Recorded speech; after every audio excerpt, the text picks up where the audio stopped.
Hey everyone, how you doing? This is Amon Green, Green Bay Packers all-time leading rusher, and you're watching Packers Total Access Live, your daily source for Packer content. Go Pack, go!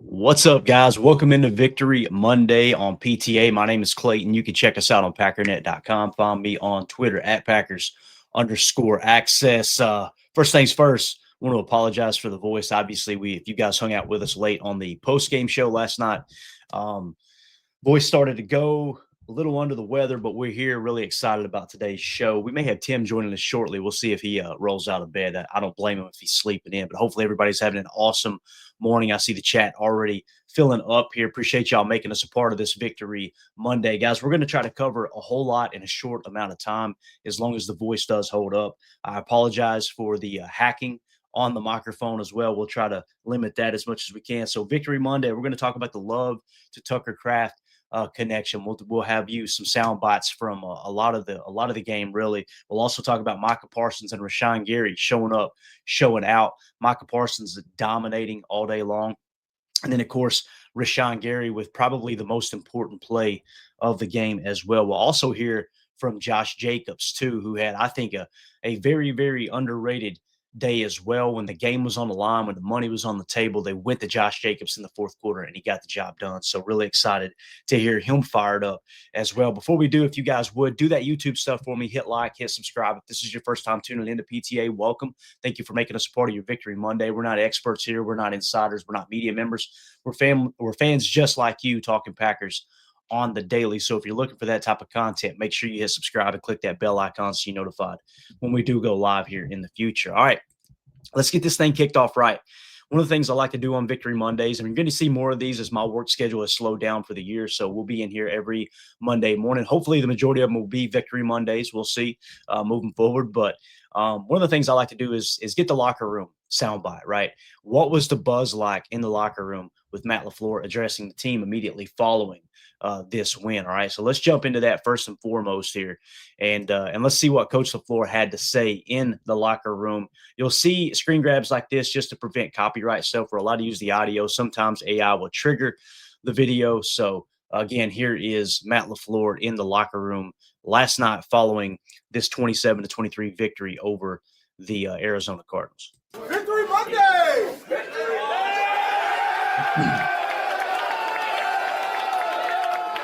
Hey, man, there's never a doubt. What we say, just keep swinging. It ain't always going to be easy. Give it up for yourself.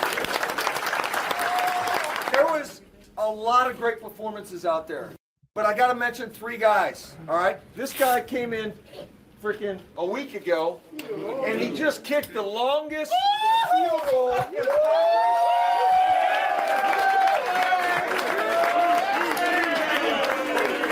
Next guy had a career day, 3 sacks. Micah Parsons.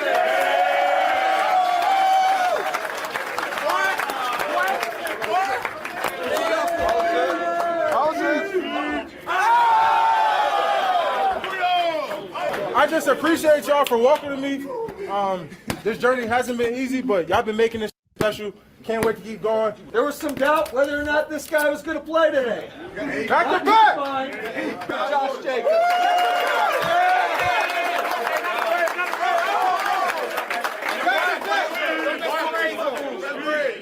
I don't ever want anybody in here to doubt what I give and how I care about y'all boys, bro. Every day I come in this bro to work, and I can't look you in the eye, bro, if I don't give everything I got. I love y'all boys, bro, and I appreciate y'all for everything, bro. Let's keep working. And I just want to tell you guys, I'm so proud of you. We came in here against adversity from last night. We gutted it out. We saw some glimpses of complimentary football, defense getting us the ball. We go putting points on the board. We just got to keep driving that home. Every game, one play at a time. Go Pack on 3. 1, 2, 3. Go back. All right, there you go. So the audio from within the locker room, Packers picking up a big win there as they improve to 4-1-1. They're now the number 2 seed in the National Football Conference. Now let's talk about Matt LaFleur for a second. We're going to continue to give you guys updates on this every single week as Matt LaFleur continues to just tally up win after win. I understand this upsets some fans. They can get over it. The fact that there's a portion of the fan base that somehow think Matt LaFleur is not a good head coach, it's still mind-boggling to me. Is he perfect? No. There's no coaches that were. You could talk to Vince Lombardi's players, and they had negative things to say about Vince Lombardi. I guarantee you at the time there were negative fans when they first hired Vince Lombardi. And now, am I saying that Matt LaFleur is Vince Lombardi? Absolutely not. Nobody is. He's one of one, right? But the point is, there's no head coach in the history of the game that was perfect. Bill Belichick has more championships than any other coach in NFL history, more Super Bowls, right? He's been criticized more than anybody over the last 5 years. So, again, there's no perfect coaching candidate or coaching hire, right? However, Matt LaFleur, man, I'm telling you, he's one of the best to ever do it. As you can see here, the winning percentage amongst head coaches in the history of the National Football League. We're going to continue to update it again, like I said, every single week that Matt LaFleur gets a win. He has now passed Paul Brown. Yesterday on the show, I believe I had mentioned that it was Don Shula he was going to pass. I was wrong there. It was actually Paul Brown, Hall of Fame coach. So he's now passed Tony Dungy in winning percentage, who was sitting at 668. And then yesterday he passed Paul Brown, who's sitting at 672. Guys, what this means is Matt LaFleur is winning 67% of the games he's coached in, right? And again, for the longest time, it was, well, he's got Aaron Rodgers. He's got Aaron Rodgers. Guys, he's doing it without Aaron Rodgers now, obviously, for 3 years now. He continues to pile on the wins and up in that winning percentage. He's now at 675. So next on the list, currently Jim Harbaugh is just above Matt LaFleur at 676. Like I said, Matt LaFleur sitting at 675. But keep in mind, Jim Harbaugh has only coached in, what is the total games? 88 games. Matt LaFleur has coached in 106. So next on the list, because Harbaugh, again, will continue to win games just like Matt LaFleur will, so they'll probably pass each other, a time and time after again. But Don Shula is next on the list. If Matt LaFleur wins this week, if my numbers are correct here, I think he will pass Don Shula in winning percentage. If not, it'll happen in the next couple of wins as long as they don't go on a losing streak here. So if you guys don't know who Don Shula is, he coached for the Baltimore Colts. And then, of course, he coached for the Miami Dolphins, who they are the only undefeated team in the history of the game, the 1972 Dolphins. So with that being said, if Matt LaFleur passes Don Shula, that's another Hall of Fame coach. And then next on the list will be Papa Bear George Halas, who's sitting at 682, another Hall of Fame coach. So I'm telling you, man, if Matt LaFleur continues to do what he's doing, he's going to be in the top 10 in the history of the league in winning percentage going into next season, which is just absolutely wild to think that there are some fans who are still calling for his job. Does he got to win a championship? Absolutely, he does. There's no two ways about that. But the fact that Matt LaFleur has now put him – guys, look at some of the names he's passed in winning percentage. Paul Brown, Hall of Famer. Tony Dungy, Hall of Famer. Sean McDermott, who coaches the Buffalo Bills. Some would say he's one of the best coaches in the last 25 years. I don't know if I agree with it, but there are some people that say that. Andy Reid. Andy Reid is sitting at 650. Matt LaFleur is starting to put a lot of distance between him and Andy Reid. There's now six different guys, right? 6 different coaches in between him, or at least 5 different coaches in between Matt LaFleur and Andy Reid. Now, again, Andy Reid's got the championships. That's the only thing, the only notch that Matt LaFleur needs on his belt is to win that Lombardi, to win that Super Bowl. Kevin O'Connell won Coach of the Year last year. Everybody loves Kevin O'Connell. He's sitting at 649, right? George Seifert, who coached for the 49ers. You can go down this list, and again, this is just a screen grab on X. You can go down this list and find a bunch of Hall of Fame coaches that Matt LaFleur has absolutely smoked in winning percentage. So again, the point isn't to say Matt LaFleur is perfect. We know he's not. Nobody is. But damn, can we just take a second and appreciate the fact that Matt LaFleur is one of the greatest coaches in the history of the game? I mean, that's what the record says. How many coaches won 13 games 3 different times in a season, And now, again, he's continuing to just build upon that resume, that Hall of Fame resume, with Jordan Love at the helm. And now all of a sudden, Jordan Love is looking like a top 5 QB, right? Possibly top 3. And who's responsible for that? Is it just Jordan Love? Or does Matt LaFleur get a little bit of praise for that too? I mean, because the reality is Jordan Love has been handcrafted, right, by Matt LaFleur. Just like many people didn't want to give Mike McCarthy credit for Aaron Rodgers. If Aaron Rodgers had went to the Cleveland Browns, or if Aaron Rodgers had went to the Chicago Bears, or name another team, he would not have got the proper coaching, the proper training that it takes to be the player that he is. He would have still been a great quarterback, but we might have been looking at him like a Phillip Rivers, or who knows, right? But because you have Mike McCarthy putting him through, at the time they were doing what they called, it was a very, very famous quarterback camp that Mike McCarthy put Aaron Rodgers through. That's what molded him into the great quarterback that he is. Like, you take someone who's got elite arm talent like him, and then you get him with a good coaching staff, and that's what really handcrafts it, molds a player into that first ballot Hall of Famer that he is. So again, the people that like to dog Mike McCarthy over Aaron, well, he had Aaron Rodgers. He should have won more Super Bowls with Aaron Rodgers. Okay, how many Super Bowls did Aaron win without him? And the same thing can kind of be said for now, Jordan Love and Matt LaFleur. It's like, all right, let's go get that Lombardi so you can put yourself in that upper echelon of not just Packers coaches, but all-time NFL head coaches. I'm excited to see where this team goes, man. It's been a fun year so far, and I love the fact that they're scrappy wins, like this 4-point win, right? And again, people would say, oh, you should have beat them by 2 scores. Guys, the spread was 6.5 points. We were just 2.5 points off the spread. Why are we surprised, that the games are closer than they are? So I don't know, man. But let's go to the chat real quick. I'm going to try to keep up with it here and to give me a chance to take we'll just go slow this morning since I'm flying solo and battling this illness here. But Elijah Gwynn in the chat said, "Boss man yelling at me for watching YouTube at my desk, but it's Victory Monday, gang." That's right, man. Go Pack, go. Appreciate you, buddy. Jen Wright says adversity builds character. She goes on to say, Josh Jacobs in tears broke my heart. We'll hear from that here in a little bit more on Josh Jacobs. Obviously, you heard his voice cracking in that video or that audio from the locker room for sure. Margin Cron in the house. Victory Monday. Let's get that diesel flowing. We get the diesel going right here, man. We're good to go.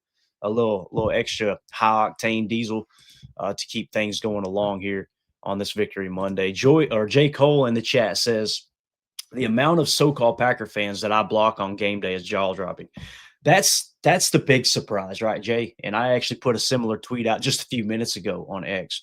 Was like, I think I've got the algorithm and the X/Twitter feed humming, because all I'm seeing is people complaining about Packer fans now, right? And for me, it's mostly positive. It's mostly constructive. It's hey, man, here's what happened on this play. It's film breakdown. It's fans talking about the milestones, all that stuff. That's the way to fan, man. I'm just telling you right now, dude. Telling you. Elijah Gwynn in the chat says that last 4th down had me ready to fire him.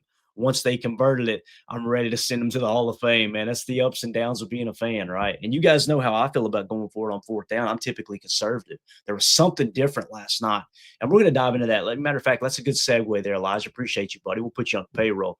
Let's jump into a couple more audios here, okay? So first of all, this is the Tucker Kraft touchdown. This is the audio from the in-game feed, all right? So courtesy of Fox NFL.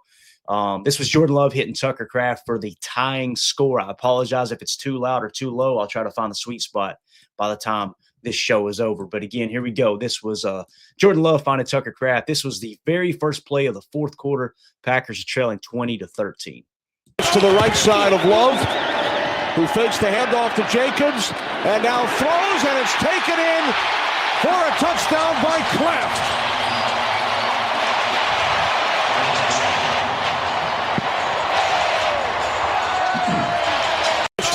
Love it. So there you go. You see Tucker Kraft scoring there with the first play of the 4th quarter. Again, when the game's on the line, think play or not play, right? We see it time and time and time again. Well, let's fast forward now to that 4th down play that we were talking about, right? This is a 4th and 2, okay? 2:32 left in the game. And guys, just to give you an idea of how I felt about them going for this, I went through this up and down moment. Like when they chose, they were, maybe they were going to go for it and then decided, all right, we're going to walk the field goal unit on, and then they changed their mind and they end up going for it. I kind of felt like they were going to try to draw them off sides. And then it hits me when they get back on the field. I'm going, man, if they draw them off side, or if they don't draw them off sides here, they got to waste their last time out, right? If you don't get it here, you get the 2-minute warning stopping you, but essentially, or stopping the clock once. But essentially what you got here is this is really the game on the line here, this one play. And the fact that Jordan went out there and was just like, all right, we're running the play. And listen, Matt LaFleur, we'll give you the origin of everything and how it unfolded here in just a second. Let's just play the audio from the play. Again, this is a 4th and 2, okay? And they come out in a tray left set, and they've got a it's basically Trey Nasty left, and you got Dobbs split out a little bit wide as the X, sidecar same size as Dobbs. But let's hit the audio here. This was Jordan Love, 4th and you need 2 yards, guys, 2 yards. And Jordan Love loads this thing up and throws an absolute dime piece to Tucker Kraft on a corner/out route. It's more of an option route. And you'll hear from Matt here in a minute. But essentially what they were doing on this play was they had a man beater on one side, and they had a man beater and a zone beater selected, right? And what happens is you can come out and can. Now, I know a lot of fans were talking last week. I think it was last week or the week before. They were talking about how man, every time we can, we go to a run. They know that the can is the run. We need to change that up. Guys, you can have 2 pass plays called and can 2. You know what I mean? You got a pass play called, you don't like the look. You got a zone beater, you don't like the look. You can do a man beater. You can come out with 2 run plays called, right? And you don't like what you get. You call a can and you go to the second run play. It can be a pass and then a run with the can. It can be a run with a pass as a can. So that's all a bunch of BS. That's just fans trying to nitpick and think they're smarter than they are in terms of, well, the coaches, they're way too predictable. That's not how that operated there. But anyway, they came out. We find out, hindsight's 2020. We find out from Matt LaFleur that what it was you had a man beater and a zone beater. Well, Jordan read zone, okay? He was reading zone, so he checked or he canned to the zone play. Or maybe he didn't can out at all. He stuck with the zone play, and it ended up being man coverage. And it still ended up working. We'll hear more from Matt LaFleur on that in just a second. But again, if you guys follow the show closely, we create the game plan on our Patreon group every week. If you guys remember, patreon.com/Packer Fan Total Access, you get access to that every week. And what we do is we put together a game plan. And one of the things we talked about all week long was they're going to play a lot of shell look. They're going to play a lot of quarters coverage. Okay. And the thing about that shell look, it's what we did under Joe Barry. And I know fans soured on it quick, but you're showing the same 2 high shell look every single play. And then you're disguising everything. So what you're doing is you're taking the ability to read pre-play out of the quarterback's hands. So now everything's got to be a post-snap decision. Okay. Well, Jordan came out and he thought he read zone and ended up being man, if I remember correctly. Again, we'll hear from LaFleur in a second. But here's the audio. 2:32 left in the 4th quarter, 4th and 2 play. When the money's on the table, he goes looking for Tucker Kraft again. Here we go. Jordan Love and the Packers on 4th down. Love throws to the outside. It's caught for a first down by Kraft. Love to see it, man. And then you've got Tucker Kraft over there, high-fiving Packer fans in Arizona. Love to see it. Want to give a shout-out to the Packer fans who showed up for that game. Absolutely awesome turnout. You could hear the Go Pack Go chants going nuts in the stadium. It's so cool that the Packers can go halfway across the country and it still feel like a home game. So, listen, the fans catch a lot of criticism for selling Packers tickets and this and that. But boy, oh boy, yesterday, man, they showed up in Arizona. So it goes both ways for sure. I'm going to try to remember that next time I'm overly critical of fans like that. So again, that was Tucker Kraft with the play. So let's throw this image up here as we actually no, it's going to be Matt LaFleur now. So we got Matt LaFleur at the podium last night, and he describes what happened on that 4th down play. Okay, I said Packers head coach Matt LaFleur walks us through how he made the decision to go for that crucial 4th down that led to the win. Again, we showed you his winning percentage, right? We talk about how I think he's an underrated head coach. Now, as you dive into this, you're starting to see how he depends on his players, how he trusts his players to make plays. Guys, that's a big part. You can scheme the hell out of a defense, right? You can do everything right in that regard. But when the game's on the line, are you going to be able to make those split-second decisions that's the difference between a win or a loss? Matt's gotten criticized for that in the past. Yesterday, knocked it out of the park. Here's Matt LaFleur on that 4th down conversion that we just played for you, where Jordan Love hit Tucker Kraft. Is a 4th and 2, and they end up getting like a 15-yard gain, right? So here we go. Here's Coach LaFleur at the podium last night. He did. You had a really big decision to make there, and you started running out the kicker. You called the timeout. What was going through you? What made you decide to do what you ended up doing? Well, when our quarterback's coming off, and I can see the disdain on his face, and I looked up at the clock, saw how much time was left, It wasn't by any means a chip shot, although Lucas has come in and done a hell of a job. So I just one of those deals where I was like, no matter what we call, this guy's going to make it work. And that's exactly what happened, because we had a play called for one versus man in candidate versus zone, and didn't necessarily get the play that we wanted, but it doesn't matter sometimes when you have guys that have confidence in what they're doing. And Tuck did a hell of a job winning on the route. Our O-line protected, and Jordan gave him a chance, and that's exactly what it took. I'm going to rewind it one more time here. Again, listen what he says about that can play, okay? Let's listen one more time. Disdain on his face. You started running out the kicker, you called the timeout. What was going through you? What made you decide to do what you ended up doing? Well, when our quarterback's coming off and I can see the disdain on his face, and all right, so let's pause there. So he's deciding, all right, let's kick the field goal. Jordan comes off and Jordan looks disgusted, right? Now, how many times did we see Aaron Rodgers look like that and he got raked over the coals, right? Guys, these are grown-ass men out there trying to make decisions in a split second and make sure it's the right decision for the right moment, right? And so with that being said, you can't be overly critical of these guys when they get emotional. It's the same thing with Matt LaFleur on the sideline, right? How many times have I been critical of Matt? Like, I wish he would control his emotions a little bit. I think he's controlling his emotions a lot more this year. And I don't know if I like it. So I keep going back and forth on that as well. Right. But I love that he said he's seen the disdain on Jordan Love's face as he came off the field. Right. And was like, hey, you know what? Hell with it. Get back out there. If you got that much confidence in you, I got that confidence in you as well. Let me hit the super chat and then we'll continue on with what Matt LaFleur had to say. Mike Witt with the super. Thank you, buddy. He says, hey, guys, two things. One, that was so awesome watching Mike wreck the game yesterday. We'll get to that here in a minute, too, Mike, for sure. Two, why didn't Hafley put Hobbs on the bench in the second half? He was horrible yesterday. More Valentine, please. Mike, we kind of hit this in the post-game show, right? It's a free agent signing, man.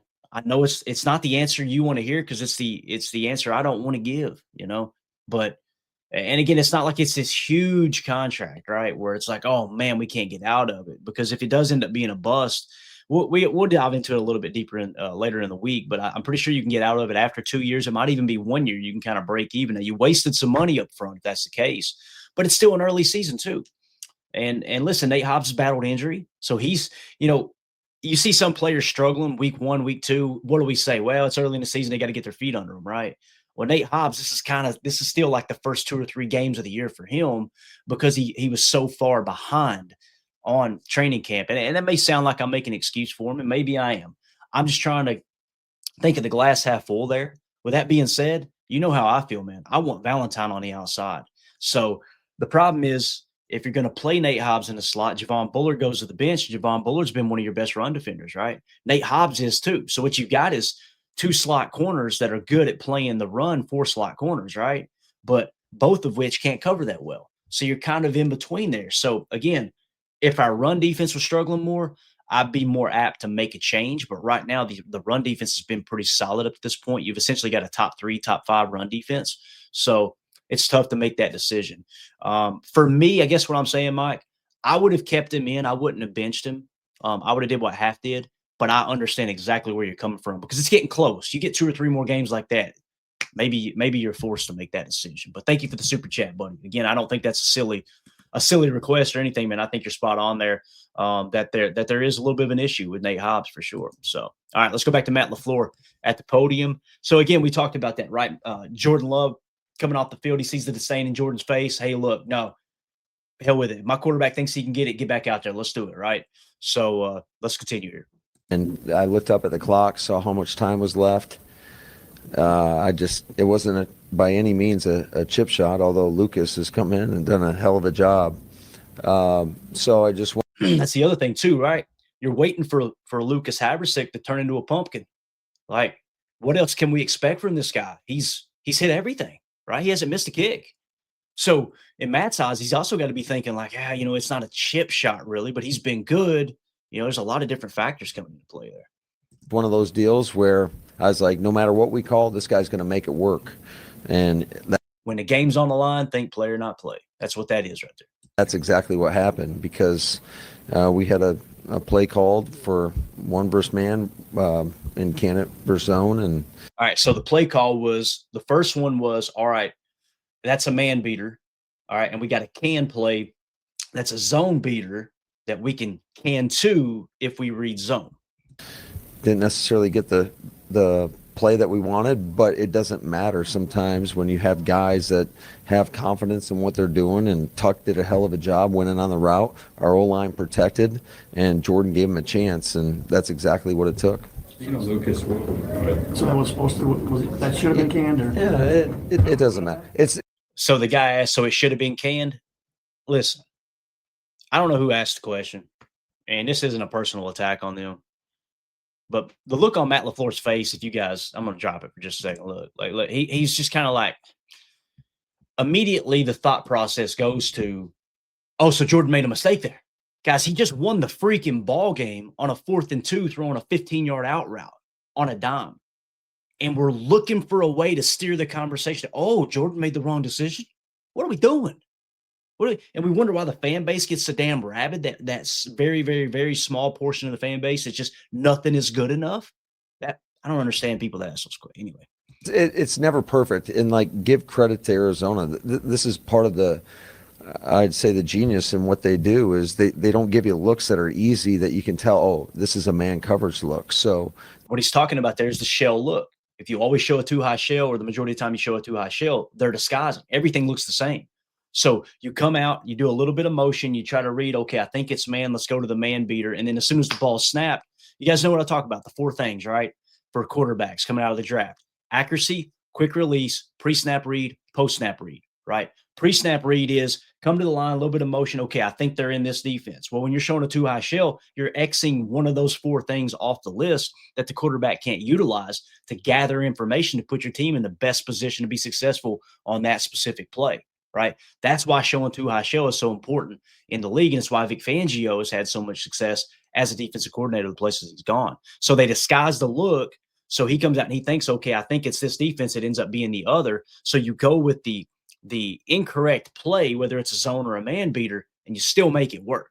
They disguised the look well. It wasn't until after we motioned that it was like, oh, it looks like it's man. So they thought it was zone, and it ended up being man. Give credit to them.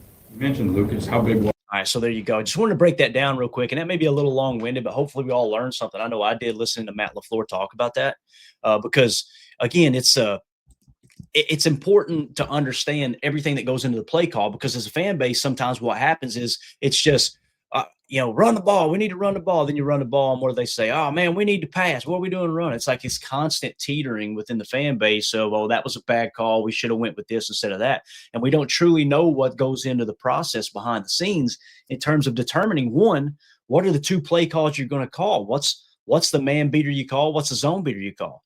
And then you come out and you get this pre-snap reading process, and it's okay. I think they're in zone. Let's can to the zone, or I think they're in man. Let's can to the opposite, what have you. So when you approach it that way, and then you get it wrong, now it comes down to leverage. Now it comes down to throwing an absolutely perfect pass, and like Coach LaFleur said, Tucker Kraft running a perfect route to beat it as well, right? So again, man, I think many people don't understand exactly what goes into the preparation, and then just the split-second decisions on the field as well. And listen, guys, I'm not saying that like I know it and many people don't. I don't know either, right? There's many times that you'll hear us on Film Breakdown. We're not in the meeting room. We don't know exactly what the call is. Based off what I'm seeing, I think it's this, right? So, again, you just got to give people a little bit of grace. I want to give a shout-out to 2-0 for this, one of our awesome viewers. He quote tweeted Matt Schneidman over on X, and Matt Schneidman with this awesome tweet. But I love what 2-0 for this put in the tweet, and I'll play it one time for you guys because I don't know how these GIFs, whether they trigger copyrights or not. But Matt Schneidman said Micah Parsons on the Packers going for it on 4th and 2 late in the 4th quarter instead of kicking the game time field goal. This is what he said. Okay, I'm going to read the whole thing here real quick. He said, let's see. He said, quote, I got a $200 million quarterback that I trust, and that's what he go do. RG like, oh, they going for it? I said, sit back down. So basically what he's saying, and you see the GIF now from Friday of Craig saying, sit your ass down, right?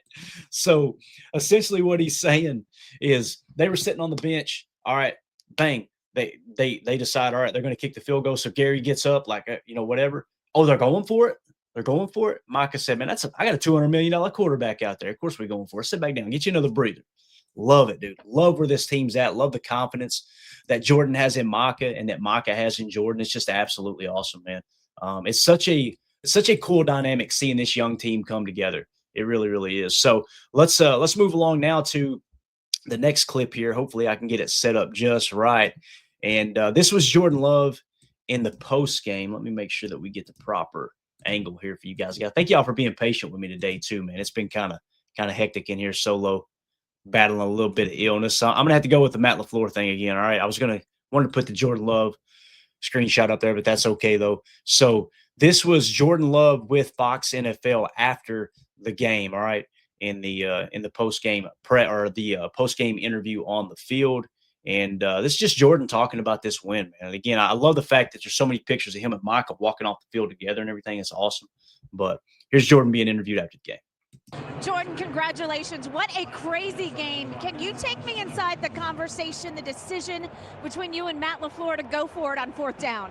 Yeah, Matt, he trusted the offense. He trusted what we were doing and had that confidence in us. And obviously, you go for it, and it worked out for us. Talk a little bit about the efforts of Josh Jacobs today. We watched him every time he came out. He had to wrap that calf, but he ended up being so crucial in this win. I mean, Josh is a dog. He's obviously battling through some things, but he's one of those guys, you're going to get his best every time he wants the ball, and he makes big-time plays in big games like this. To be able to pull this out after not leading until only 2 minutes left in the game, what does it say about where this squad is at this point in the season? It's the resilience, This is the NFL. All these teams are good. You got to find ways in these games to come out on top and to go finish. Obviously, wasn't our best performance, early on, and you just got to find a way to come together and go win those. Enjoy the victory. Thanks so much for your time. Thank you very much. All right. Love it, man. So Jordan Love, QB1 out there, man. I just love how he represents his team. He's like, studying business and stuff, like the CEO, the face of the franchise, the face of the organization, whatever you want to call it. It's so important. It's so important. And it's so just kind of brushed to the side in today's society. It's all about who makes the play. It's all about, result driven. Like somebody said in the chat here, here we go. Nick McSwain said, people saying finally LaFleur went for the win, but y'all know if that 4th down call didn't work, they'd be saying he screwed the game up. It's so true. It's so true. And again, we've seen time and time again him being aggressive this year. Like I make the joke all the time. I wish the people on my timeline who say Matt LaFleur's too aggressive could beat the people who say he's too conservative, because there's both of them drifting through the timeline from time to time for sure. So again, yeah, as Corey says here in the chat, love his attitude. Jordan Love's a man, dude. He is the man. So let's see what Chester Marco says here in the chat. That defense was gassed. Highly doubtful that a game-time field goal holds up. So logically, going for it on 4th down was the right call. It's another wrinkle, right, Chester? Another wrinkle to the decision that Matt LaFleur made to go for it there, right? And you take all those things into consideration in a split second. Again, you got to tip your cap, man. It was a hell of a call for sure. So, all right, let's move it along now. Let's go on to a little Micah Parsons, Rashawn Gary talk. Again, guys, that when they brung on Micah Parsons in this trade and they gave him that huge contract, right? There's a multitude of ways you could look at it. Micah's going to eat up a lot of the cap in the future, right? There's no two ways about that. But also there were people that were saying, hey, I would trade 3 first-round picks and Rashawn Gary for Micah Parsons. And, we were very, very open and critical about that. Like, why, if you get rid of Rashawn Gary and pick up Micah Parsons, it probably would be a net gain, but at the same, I say a net gain, it would be a net gain on pass rush, but your run defense is going to suffer, right? And the fact that we were able to keep Rashawn Gary, now you lose Kenny Clark, I get you, but you were able to keep Rashawn Gary, and we're playing without Devontae Wyatt too right now, which is wild to think about. You got a couple of draft picks in there. I think they're 4th and 6th round picks that are playing defensive tackle for you right now. But the fact that you're able to keep Rashawn Gary is really what stirs this drink, right? It's what makes this thing happen. So obviously Micah Parsons with his third sack of the game yesterday. That's the first time in his career he's had 3 sacks, which is wild to think about. So any of the Cowboy fans that thought we wasn't going to get the most out of Michael Parsons, they are sadly mistaken. He's already doing things in Green Bay. You guys can share that, by the way, on X. Let those Cowboys fans know, man, isn't it funny?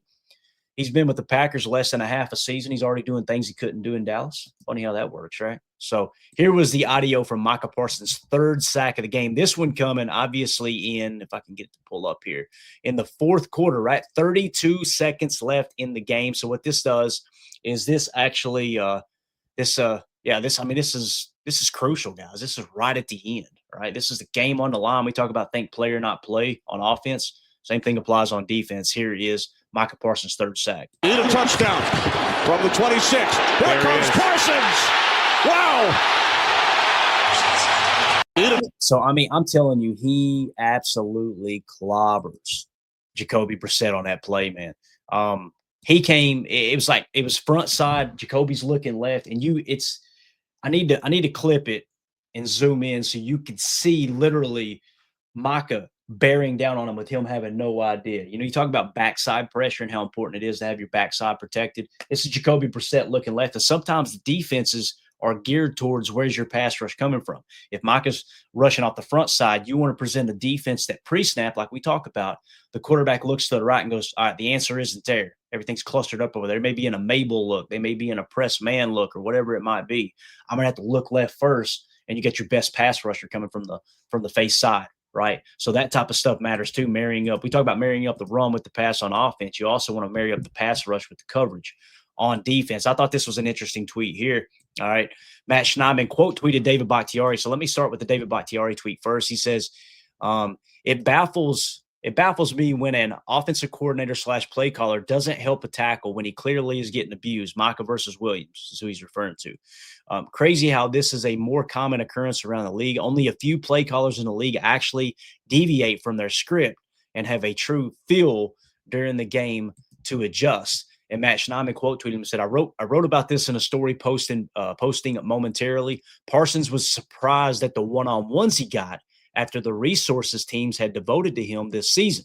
He beat Jonah Williams twice for sacks in the fourth quarter. All 3 of his sacks came on one-on-ones. So again, sooner or later, these teams look up and go, all right, they're calling the defense because they know we're up against the clock because they're playing with the lead. Not in this specific case, but early in the season so far. So they're starting to adjust. They're starting to switch things up, and offenses are starting to go, all right, you're going to have to hold your ground in a one-on-one because we want to get an extra pass catcher out there. Or Lord forbid somebody mention or show the fact that Rashawn Gary gets chipped all the time too.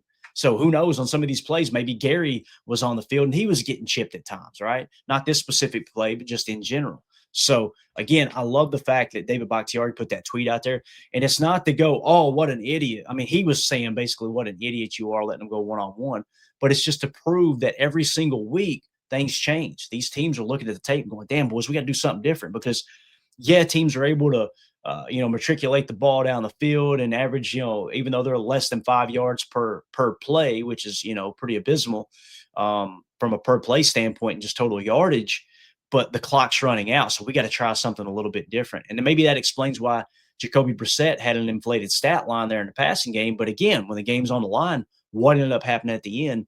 You ended up holding out and getting the win for sure, the come from behind victory there. So another tweet that went out from Micah Parsons, which I absolutely loved, from Matt Schneidman about Micah Parsons that I love. Micah Parsons with a subtle shot at Jerry Jones tonight when he asked about the refs calling a hold on a guy blocking him.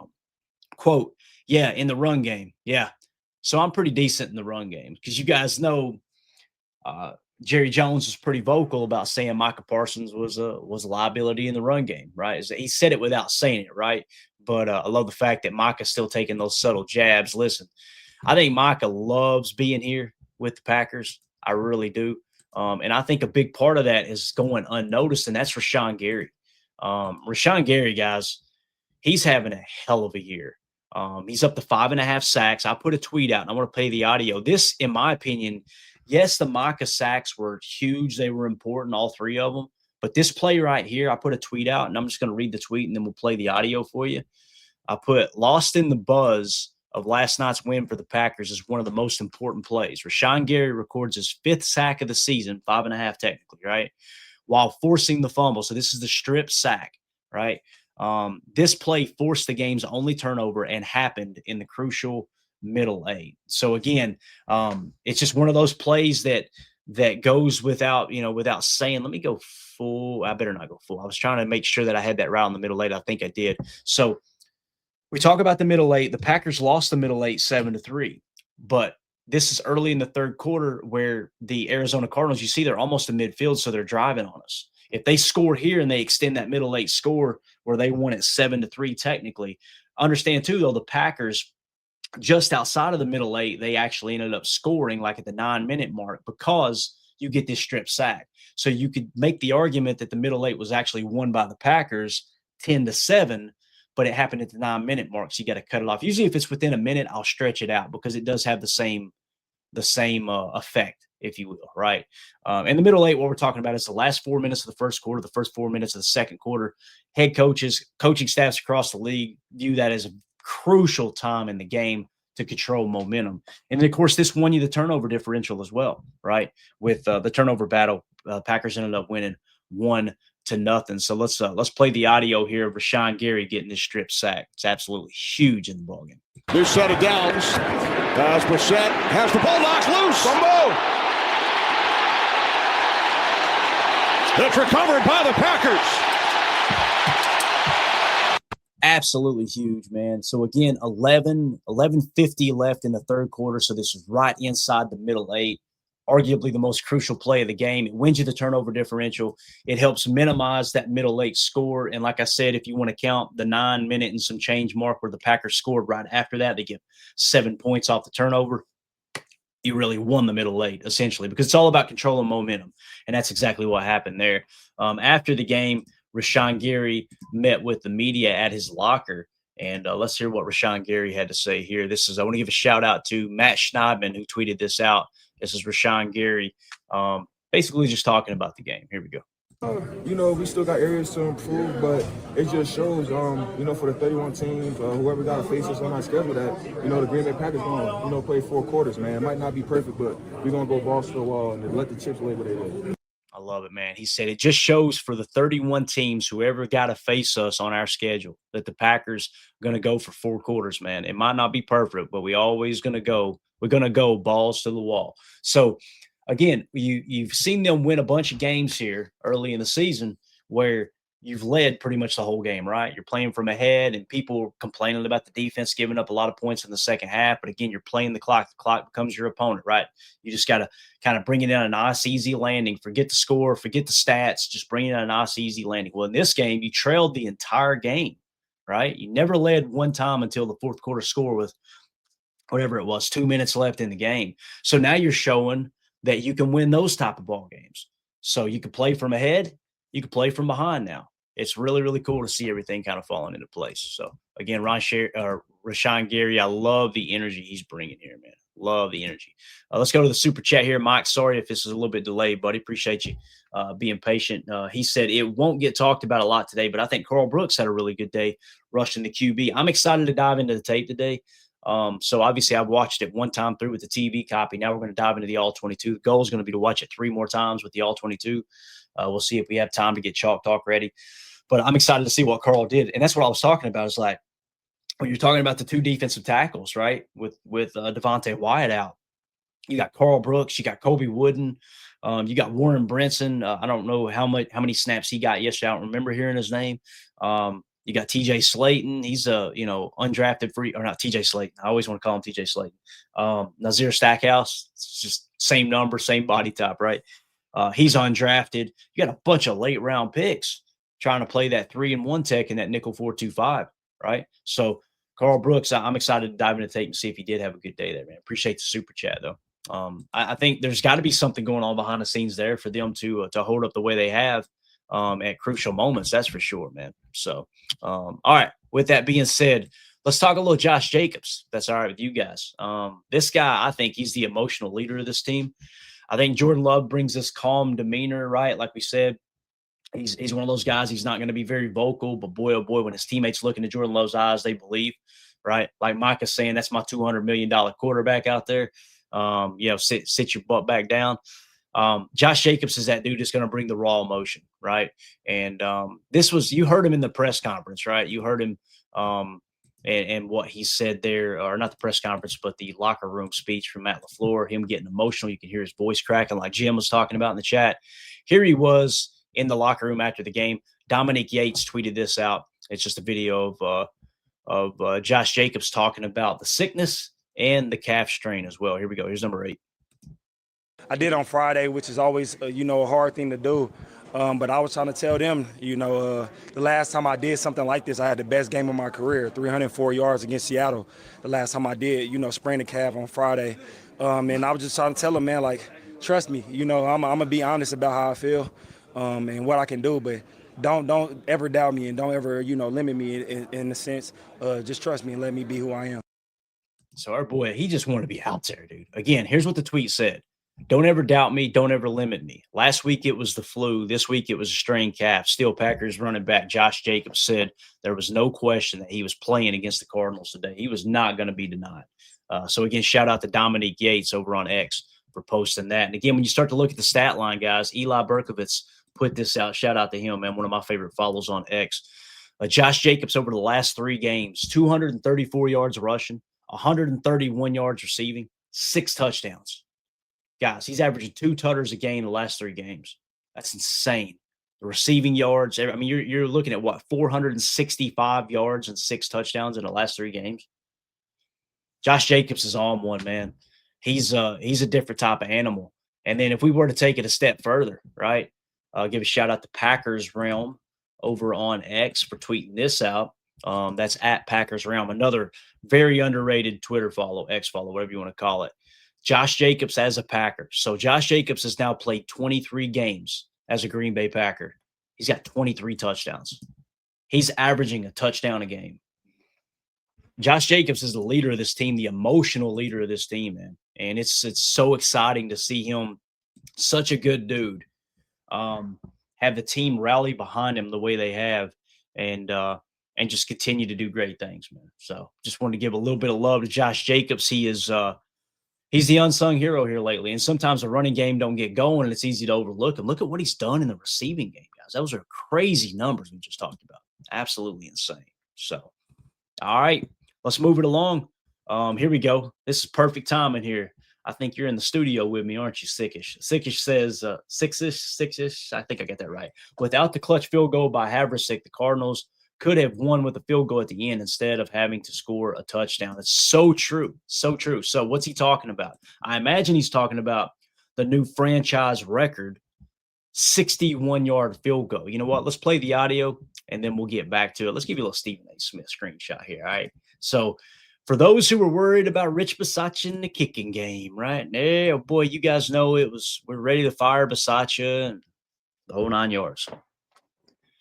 Brandon McManus hurts his quad, misses 2 games, and you just go get this kicker off the street. Shout out to Brian Gutekunst, by the way. You go and get Haversick. And what I tweeted out here was the substitute teacher now has the Green Bay Packers franchise record, a 61-yard field goal. You can't make this stuff up. So, again, the score was 13-3 at the moment, right? This 61-yarder, and listen, you got to give props to Jordan Love getting them down there, too. I think he hit Romeo Dobbs, I believe it was, across the middle of the field, get you in field goal range. I'm going to be real. I didn't think there was a snowball's chance in hell of Haversick hitting the 61-yard field goal. Boy, he kicked it to the freaking moon. Here's the audio courtesy of Fox NFL. Lucas Haversick from 61, and the kick is good. Unbelievable. One more time. Listen to it one more time. Lucas Haversick from 61, and the kick is good. Unbelievable, man. Unbelievable. So, again, you being able to get those 3 points right before halftime, right? Like Sixer says here, without that clutch field goal by Haversick, the Cardinals could have won with the field goal at the end instead of having to score a touchdown. These are the little things that matter. And that happened in the middle 8. That's the reason the middle 8 was technically 7-3 Arizona, because you were able to get those 3 points, right? So, again, if you include it to the 9-minute mark, you ended up winning the middle 8, and it's mainly because of that field goal, right? You would have won the middle 8 10-7, and you won a turnover differential 1-0. So again, when we do chalk talk, this is the order. This is the whole backbone of chalk talk. This is what I try to do, guys. I try to find the plays where it's like, yeah, that was a flashy play. Yeah, that was a lot of fun. Okay, that was a cool moment. But what plays actually decided the game? It's easy to look up and go, Micah Parsons 3 sacks. That's the reason we won the game, right? Really what it comes down to for me are plays like this. The 61-yard. I want to give a shout out to Jacob Morley, who I believe was on the sidelines in Arizona. He took this shot. What an epic shot. Obviously, he's got a Tag Packer report. I think that's who he works with. Jacob Morley is an awesome follow on X as well.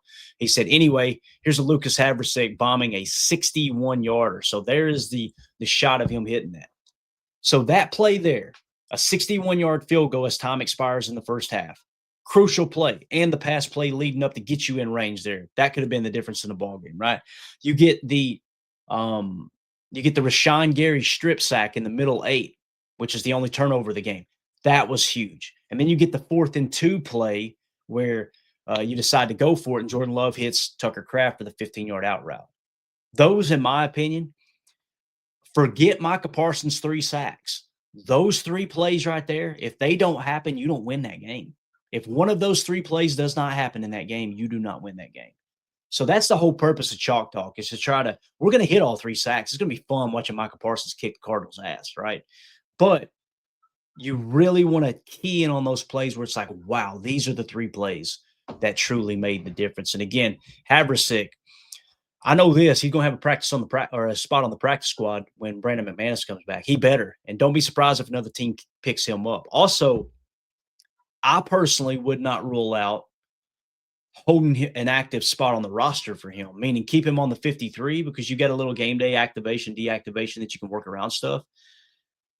If another team goes out and snatches him off the practice squad and Brandon McManus's injury resurfaces later in the year, that would suck not to have him. But Haversick is a damn dog. So again, we wanted to criticize Bisaccia for them signing Anders Carlson because he knew Daniel Carlson and this and that, right? Like he worked with Daniel Carlson in the past. That's Anders' brother. We better be giving credit to Bisaccia for approving this kicker signing, right? If you're going to criticize for the signing of Anders Carlson, then you better give credit when you find Haversick. And the other thing too, if you're going to criticize Bisaccia for kicks getting blocked, you better give him praise when that seems to be fixed and they're putting 2 defensive linemen out there protecting now. Shout out to Emilio, who noticed that last game. I don't know if they did this game, but they did last game. And then you coach up this young, inexperienced Haversick to go out and be perfect the last 2 weeks, right? So all I'm saying is, again, just like LaFleur, Bisaccia is not perfect, but you got to give credit where credit's due, man. You do. You can't say their butts on the line and it's all their fault when something goes wrong and then not give them credit when things go right. Just want to mention that. Mike Witt with the super chat. Thank you, Mike. He says, and they actually called a couple holding calls on people blocking Micah. Crazy. Now I can't wait to see Micah do the same to our former quarterback. Man, that's going to be a fun game, guys. We got Packers Steelers this week. Jordan versus Aaron, right? Matt LaFleur versus Mike Tomlin, which, by the way, Matt LaFleur winning percentage way higher than Mike Tomlin's. That's pretty cool, right? People look at Mike Tomlin like he's, wow, this legendary coach, right? Matt LaFleur is smoking his ass in winning percentage. Now, he just got to get the ring like we talked about for sure. So, yeah, it's going to be fun, man. It's going to be fun seeing them go up against Aaron. You guys know I'm an Aaron Rodgers fan. I've been rooting for Aaron Rodgers in Pittsburgh. Pittsburgh was my brother's favorite team. You guys, if you watch this show for some time, I grew up a Steelers fan in the 90s. I didn't really have a favorite pro team, so I just rooted for my big brother's team. And my brother passed away 2 years ago, unfortunately. So I'm kind of always keeping my eye on the Steelers. Now, if it ever comes down to a head-to-head matchup like this week coming up, I hope the Packers beat the snot out of them. I always tell the story of when the Packers faced the Steelers in the Super Bowl. My brother gave me a call that morning. I'll never forget it. We chatted like we normally did on Sundays. Miss those conversations, man. Guys, don't take a second for granted with family members, brothers, sisters, close friends, because it can be over like that.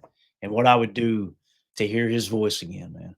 I've got voicemails saved that I play all the time when I get to missing him. But he called me that Super Bowl Sunday and said, "Hey, man, I just want you to know I'm a Packer fan today, man. I hope they go get that ring. I hope Aaron Rodgers gets him a ring today. That's what he said. So now come Sunday, I love me some Aaron Rodgers. I hope they kick the hell out of Aaron Rodgers on Sunday. You're right. I want the Packers to win by 40 points.